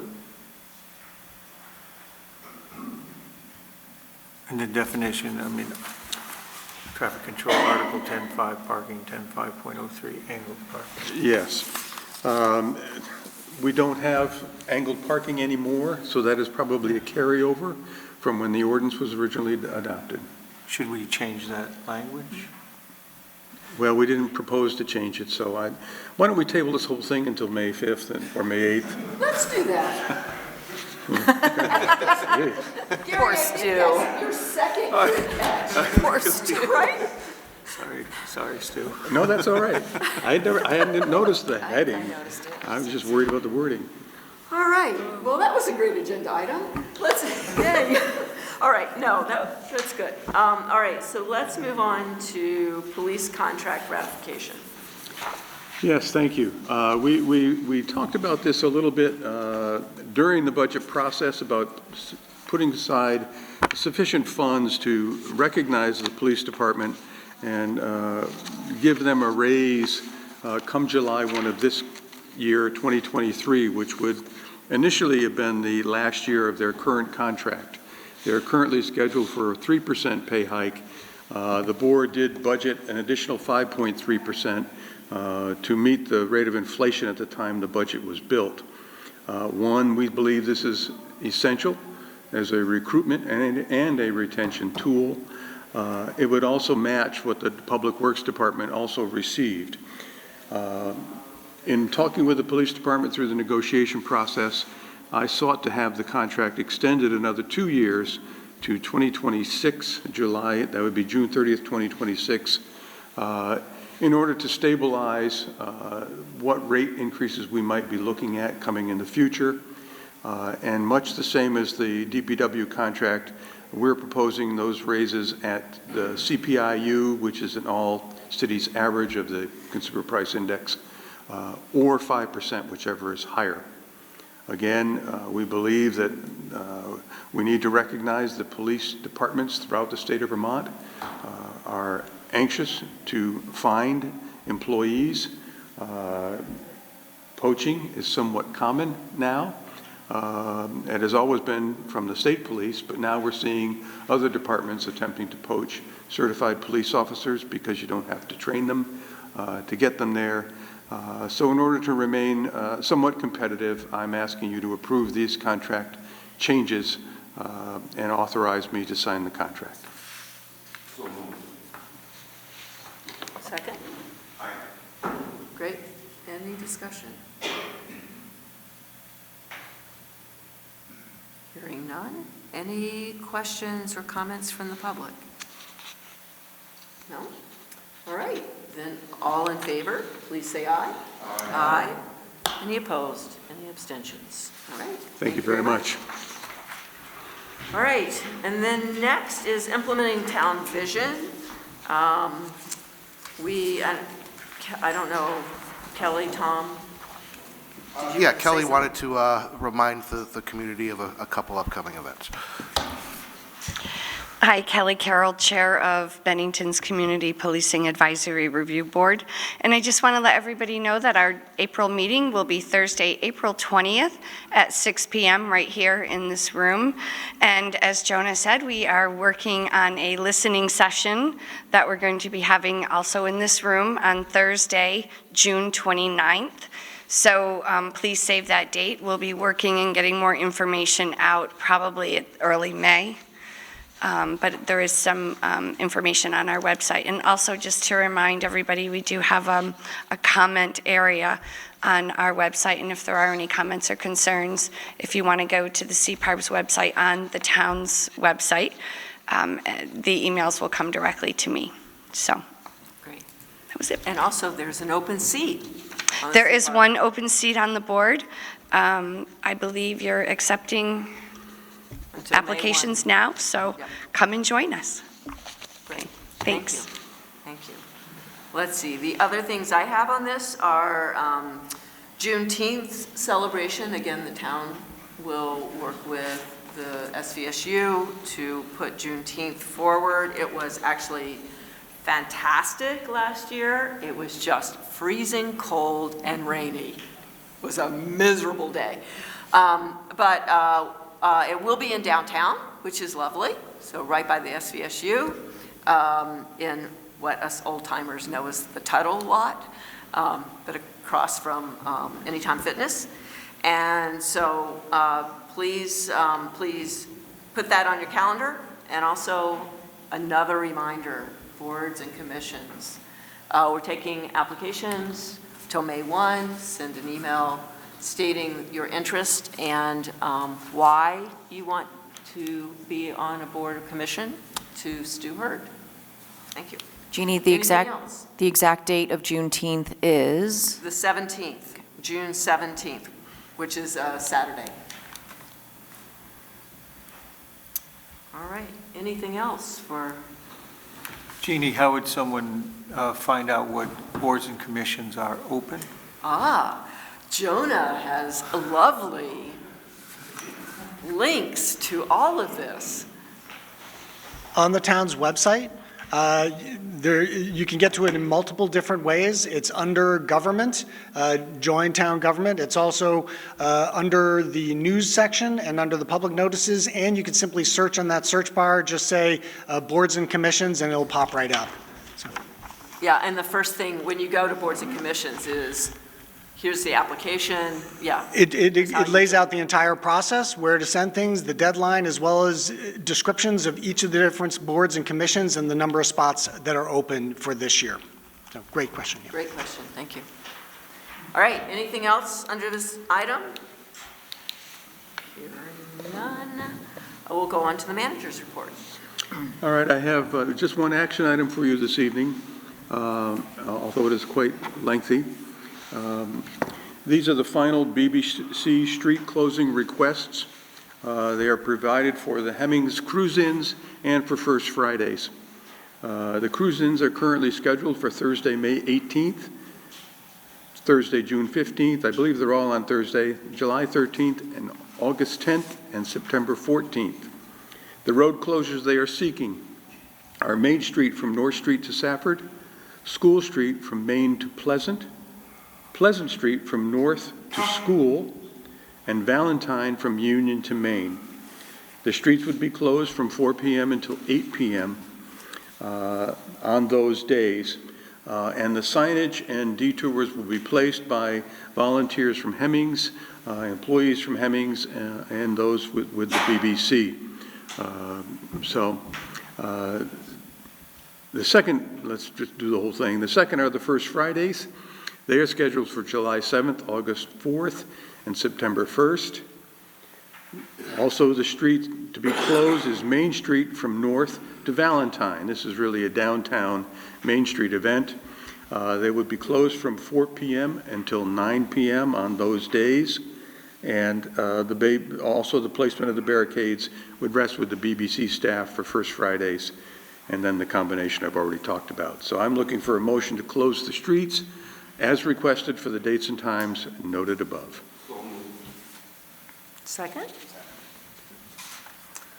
Thank you very much. Any discussion? I think these are really great for our downtown. They give people a lot of things to do. So I think as soon as they come in, I'd like them to go out and approve these as soon as possible. Great. Like now. All right. So let's vote. All those in favor, please say aye. Aye. Any opposed? Any abstentions? Great. Thank you very much. And just a few points here. As everyone knows now, the Armory trade with the town of Bennington has been taken off the table. The Armory folks believed that because they are approximately at half staff for the number of people that spending the $16 to $17 million here in Bennington would not have been appropriate at this time. They are working very hard to keep that money in Vermont, so they may be looking to do other things with some of their readiness centers, but for the time being, they will be staying in downtown Bennington. They have really refurbished that building. It's really a beautiful building. We really did hope that it would become part of the town and community uses, but unfortunately it will remain with the Guard for the foreseeable future. As Joan has already mentioned, Nick Cave has started with us. He has focused on the police department, and I can tell you that the chief and lieutenant have already been singing his praises with the amount of work that he's been able to get done, with the changeovers that they've had to make and they've been waiting to do. It's freeing up the lieutenant to actually do police work, which is really very helpful to us as well. And the last thing is on the Beach Street foreclosure violation notice.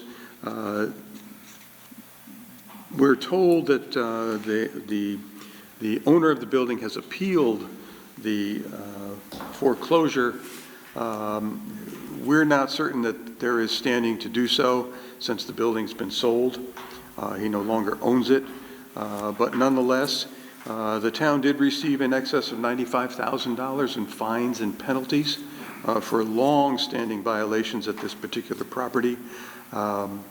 We will be reimbursing our costs for this fiscal year, which includes any legal fees, any other fees that we may have accrued in enforcing this action, and then the remainder of those funds will be set aside into a reserve for use on other properties as we move into future cleanups. In the past, we've pulled monies when we have to board up a building or we have to move to clean up a site. We are pulling those monies out of the existing operations of the town and then hopefully reimbursing them when the courts allow.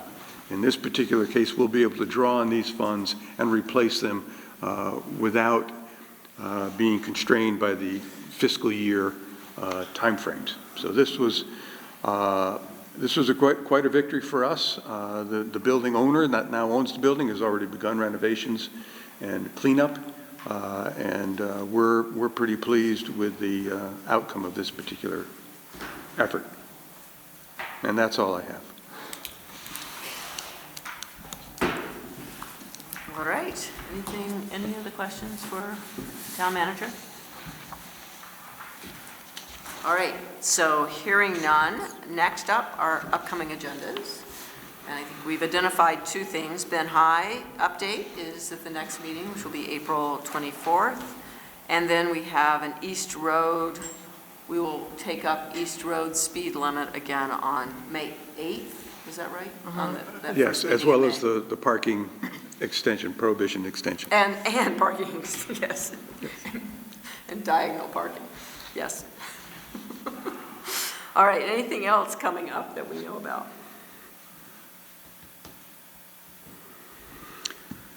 Hearing none. All right, so then last is other business. Gary, do you have any other business tonight? I do not. Okay, Jeannie? Get outside and enjoy the warm weather.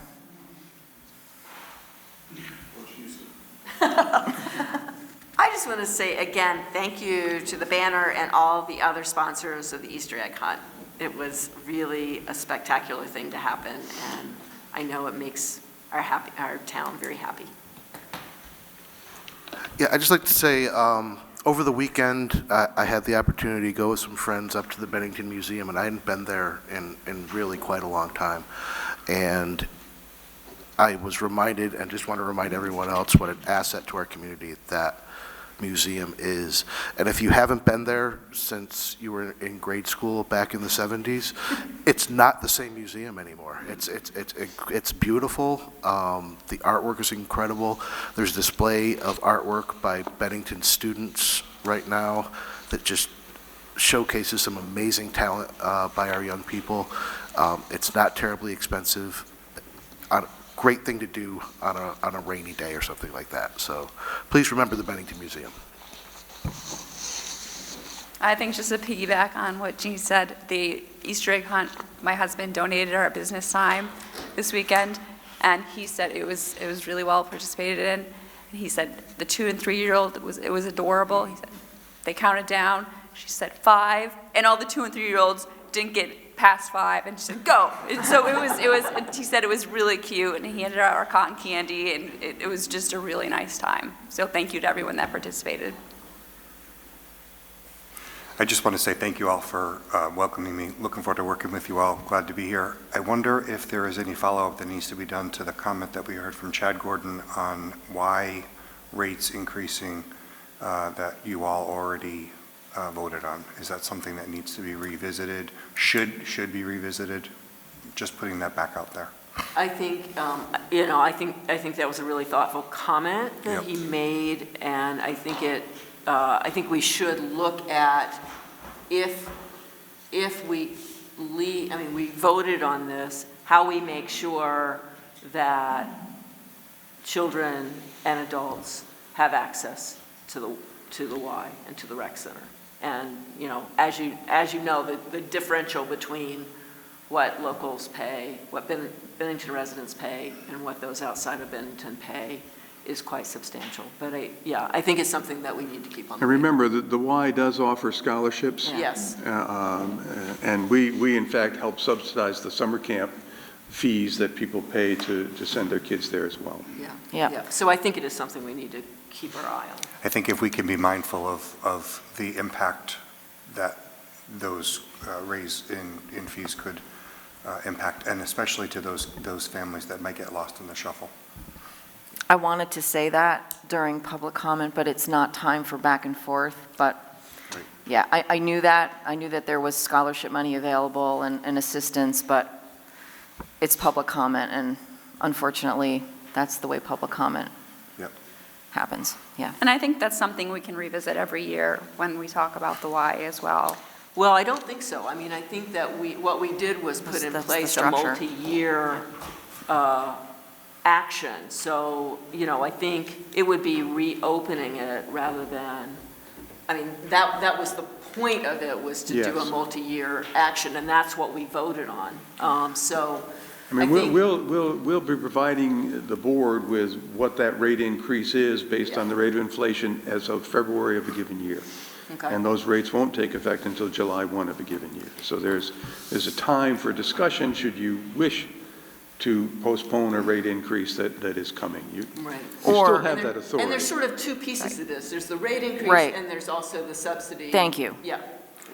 We could do one and another, Which we So rather than reinventing a rate structure that you all already took care of, I think it's important that we just watch, and I don't know what those metrics are, but watching the use of scholarships and other funds for those that may not have access. And I'm talking even about communication and access to those scholarships and that sort of thing. I'm worried about the people that could get lost. Yeah, I think that's a really good point. But with the cost of inflation every year, I think that is something we could look at. Okay. Yeah. All right. Okay, so, having finished other business, I'm looking for a motion to adjourn. Second. All those in favor, please say aye. Bye, Jim. Cat TV is celebrating 30 years of community media. Help support Cat TV's next 30 years by becoming a member today. Your membership will help us continue covering meaningful, local content.